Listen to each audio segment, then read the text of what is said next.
Customer কেয়ারে আপনাকে স্বাগতম জানাচ্ছি। Thank you. আপনাকে আমি কিভাবে সহায়তা করতে পারি? আপনি কি আমাকে বিয়ে করতে চান? জি, আপনি ভুল নাম্বারে রিং করেছেন। না না, আমি ঠিক নাম্বারেই ফোন দিয়েছি।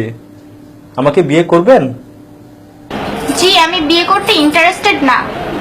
লাভ ম্যারেজ করলে হানিমুন করব সুইজারল্যান্ডে, আর অ্যারেঞ্জ ম্যারেজ করলে হানিমুন করব প্যারিসে। Not interested.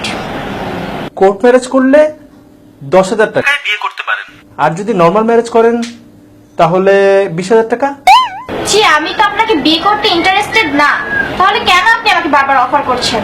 বিয়ে করলে প্রতি সপ্তাহে আপনাকে সিনেমা দেখাতে নিয়ে যাওয়া হবে। আপনি বুঝেন না আপনাকে আমি বিয়ে করতে ইন্টারেস্টেড না।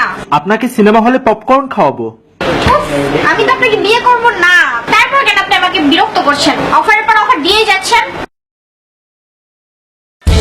এখন বুঝতে পেরেছেন আপা আমাদের কষ্টটা? যখন আমাদের ইন্টারেস্ট থাকে না, তখন আপনারা কেন নতুন নতুন অফারের নামে বারবার মেসেজ দিয়েই যান।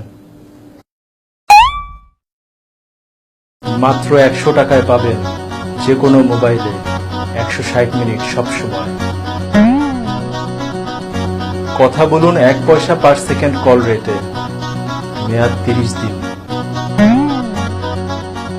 রিচার্জেই ব্যাকপ্যাক।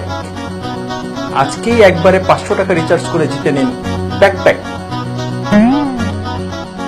অফারের মেসেজ পেতে পেতে মেসেজের প্রতি অভক্তি এসে গেছে।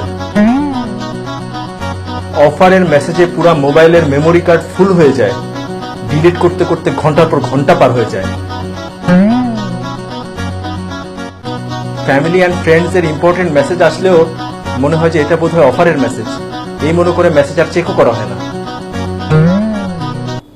যখন আমাদের ইন্টারেস্ট থাকে না আপনাদের এসব অফারে, আপনারা কেন অফারের পর অফার দিয়েই যান?